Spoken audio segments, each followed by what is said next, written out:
Hello दोस्तों, कैसे हैं आप लोग। मैं अमित आनंद मिश्रा अपने channel physical science by am में आप लोगों का स्वागत करता हूं। आज हम करेंगे क्लास 12 का एक बहुत ही महत्वपूर्ण प्रश्न जो प्रकाश चैप्टर का है, ऑप्टिक्स चैप्टर का है। उसमें आपके पेपर में एक प्रश्न लगातार पूछा जा रहा है, गोलीय पृष्ठ द्वारा प्रकाश का अपवर्तन। अपवर्तन की घटना तो आप जानते ही होंगे कि प्रकाश की किरणें अगर सघन माध्यम से विरल माध्यम में प्रवेश करती हैं तो अभिलंब से दूर हटती हैं, और प्रकाश की किरणें यदि विरल माध्यम से सघन माध्यम में प्रवेश करती हैं तो अभिलंब की तरफ झुक जाती हैं। इसी घटना को प्रकाश का अपवर्तन कहते हैं। तो प्रकाश के अपवर्तन के संदर्भ में आज हमने पहला टॉपिक लिया है, बहुत इंपॉर्टेंट है, उत्तल गोलीय पृष्ठ के लिए। उत्तल गोलीय पृष्ठ के लिए तो आइए देखते हैं उत्तल गोलीय पृष्ठ से प्रकाश का अपवर्तन कैसे होता है। इसके लिए हम एक उत्तल पृष्ठ ले रहे हैं।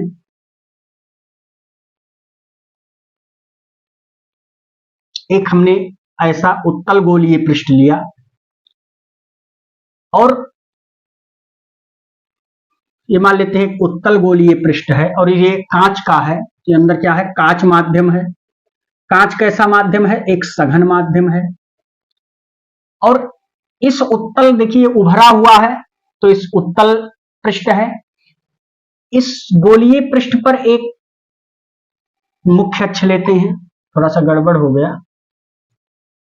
इस गोलीय पृष्ठ पर एक मुख्य अक्ष लेते हैं ऐसा,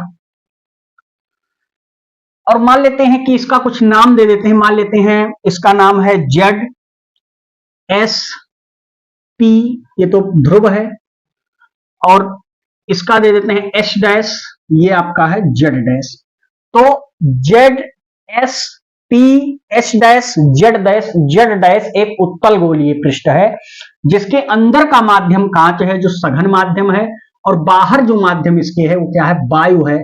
और वायु कैसा माध्यम है? एक विरल माध्यम है।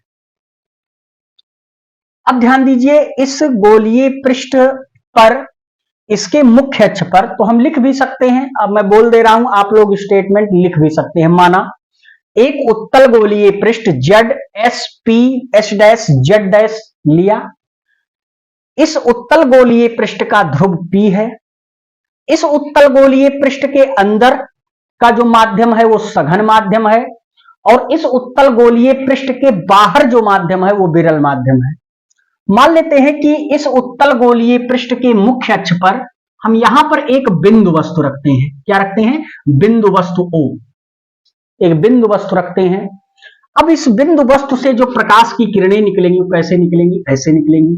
तो ये बिंदु वस्तु से जो प्रकाश की किरण निकल रही है ये आपतित किरण है, और जब ये उत्तल गोलीय पृष्ठ के परावर्तक पृष्ठ से टकराती है तो इस पर अगर हम एक अभिलंब की रचना करें, तो इसको मैं मिटा दे रहा हूं।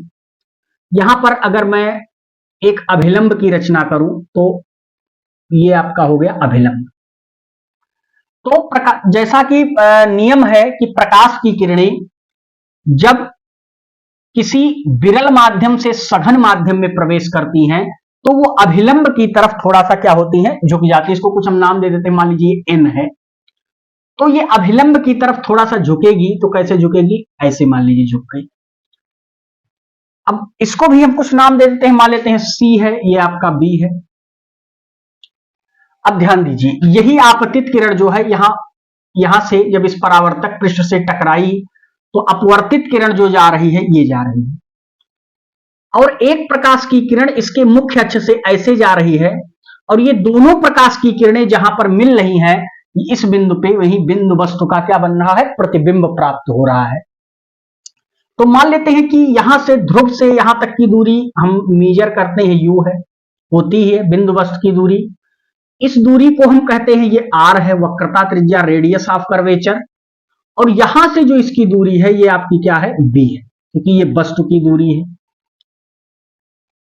दूसरी चीज, ये जो आपका बिंदु वस्तु है यहां से ये जो कोण बनाएगा, आपतित किरण और अभिलंब के बीच जो बना कोण है उसको कहते हैं आपतन कोण I, और अपवर्तित किरण और अभिलंब के बीच में जो बना कोण है उसको हम क्या कहते हैं? परावर्तन कोण R। या अपवर्तन कोण R, सॉरी अपवर्तन कोण R कहते हैं। अब ये जो आपकी आपतित किरण जा रही है, ये यहां से जो अपवर्तित किरण यहां से जो कोण बनाती है, इसको हम कहते हैं ये बीटा कोण बना रही है। ये वाली किरण जो यहां से कोण बना रही है, उसको हम कह रहे हैं अल्फा कोण बना रही है। और ये वाली जो आपकी किरण है, ये बना रही है, मान लेते हैं गामा कोण बना रही है। तो हम लिख देंगे कि बिंदु वस्तु से जो अपवर्तित प्रकाश की किरण जा रही है, वो इस मुख्य अक्ष से अल्फा कोण, तथा जो जहां पर बिंदु वस्तु का प्रतिबिंब प्राप्त हो रहा है, वो मुख्य अक्ष से बीटा कोण, तथा जो नॉर्मल है वो मुख्य अक्ष से गामा कोण बना रहा है। अब ध्यान दीजिए, हम क्या करते हैं, हम मान लेते हैं कि हम n बिंदु से एक अभिलंब की रचना करते हैं। इस पर एक अभिलंब नहीं, एक मुख्य अक्ष पर इस बिंदु n से एक लंब डालते हैं और उस लंब का नाम हम दे देते हैं a, और मान लेते हैं इसकी जो ऊंचाई है वो कितनी है, h है। इसकी ऊंचाई कितनी है, h मान लेते हैं। अब हम आइए इसका डेरिवेशन करते हैं, किस प्रकार से इसका डेरिवेशन किया जाएगा और परीक्षा के लिए कैसे महत्वपूर्ण है।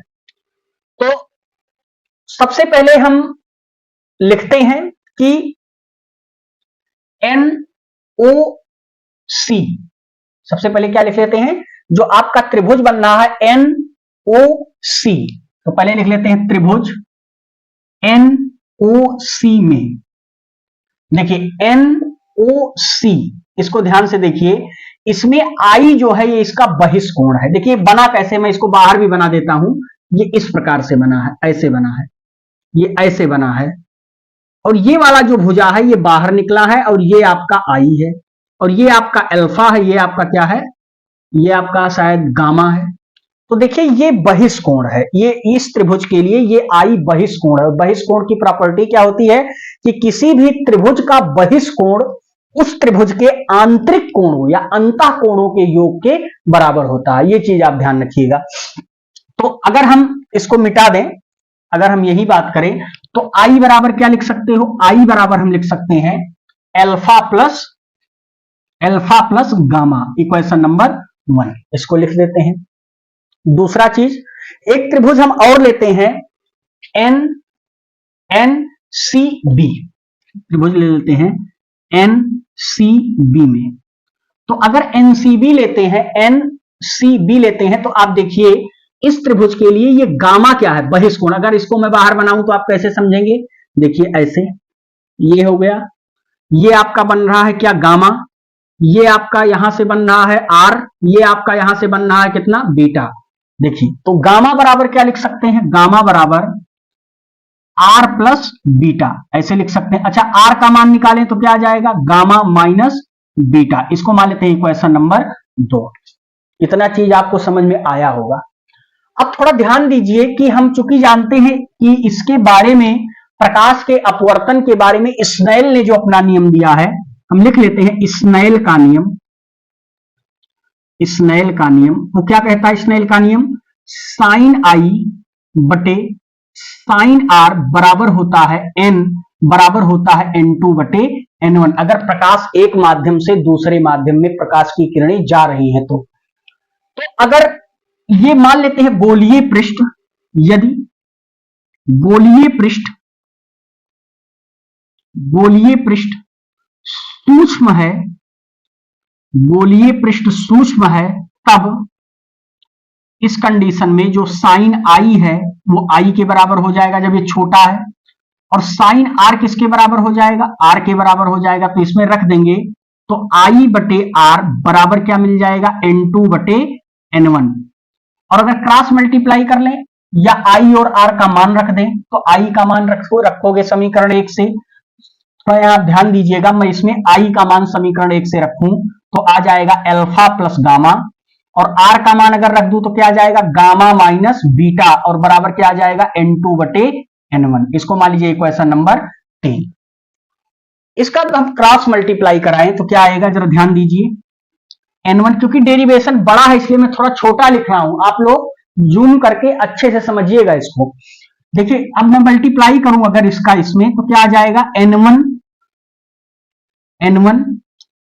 अल्फा प्लस गामा, क्या जाएगा, अल्फा प्लस गामा, और इजिकल टू N2 क्या जाएगा, गामा माइनस बीटा, ये आपका आ जाएगा। अब इसको भी एक इक्वेशन दे देते हैं, इसको मान लेते हैं इक्वेशन नंबर 4 है। अब हम अल्फा बीटा और गामा का मान निकालेंगे। तो मान कैसे निकलेगा, मान हमने माना है कि यदि गोलीय दर्पण, यदि गोलीय पृष्ठ सूक्ष्म है तो अल्फा बराबर होता है tan अल्फा। प्रीवियस लेक्चर में भी आपने इसको देखा होगा, अल्फा बराबर tan अल्फा। और अल्फा के लिए अगर tan अल्फा निकालना है तो कौन सा त्रिभुज लेंगे, तो सबसे पहले हम त्रिभुज ले लेते हैं। त्रिभुज क्या लेंगे, NaO। NaO से अल्फा बराबर क्या हो जाएगा, tan अल्फा, और tan अल्फा का मान क्या आ जाएगा, लंब बटे आधार होता है तो h बटे u, डायरेक्ट लिख लेते हैं। एक चीज ध्यान रखिएगा, एक चीज यहां और ध्यान दीजिए, u जो है आपका, ये दूरी प्रकाश की किरण इस डायरेक्शन में जा रही है और इस दूरी को हम इस डायरेक्शन में मेजर कर रहे हैं, तो इसका मान ऋणात्मक लिया जाएगा। तो मैं यही ऋण लिख देता हूं इसको, ठीक है। अब दूसरा हम लेते हैं त्रिभुज, मैंने अल्फा निकाल लिया, बीटा निकालने के लिए क्या लोगे, NaB। तो NaB से ले तो आपका आ जाएगा बीटा बराबर tan बीटा, और tan बीटा का मान कितना हो जाएगा, h बटे v। देखिए v है दूरी इनके बीच की, तो ये आपका एक आ गया। इसको मान लीजिए, चाहे अभी मैं मान लेता हूं त्रिभुज, फिर लेंगे कौन सा, NaC। NaC से गामा बराबर क्या हो जाएगा, tan गामा, और वो कितना हो जाएगा, h बाई कितना हो जाएगा, r। इस पूरे इक्वेशन को हम मान लेते हैं समीकरण नंबर 5, h बटे r। थोड़ा मैं छोटा लिख रहा हूं इसलिए क्योंकि ये डेरिवेशन बहुत बड़ा है, तो इसलिए इस बोर्ड पे आ जाए, नहीं मुझे मिटाना पड़ेगा। तो आप मिटा देंगे तो आप समझ कम पाएंगे। तो NaC से गामा बराबर tan गामा h बटे r लिखा है। देखो अल्फा बीटा गामा का मैंने यहां से मान निकाल लिया। अब यही मान हम इस इक्वेशन में रख देते हैं, तो क्या लिखेंगे, अल्फा बीटा तथा गामा का मान समीकरण 4 में रखने पर, समीकरण 4 में रखने पर, तो समीकरण 4 में रख दें तो कितना आएगा, ध्यान दीजिए। इसका मान अगर समीकरण 4 में रखें तो N1 इंटू अल्फा का मान कितना है, h बटे माइनस u, सॉरी, और प्लस गामा का मान कितना है, h बाई r, और ये बंद हो गया ब्रैकेट, N2 इंटू, जरा बताइए गामा का मान कितना है, h बाई r, और माइनस किसका है पूछ रहा अभी, बीटा, बीटा का मान कितना है, h बाई b। ये आएगा, इसको इक्वेशन नंबर 6 मान लेते हैं।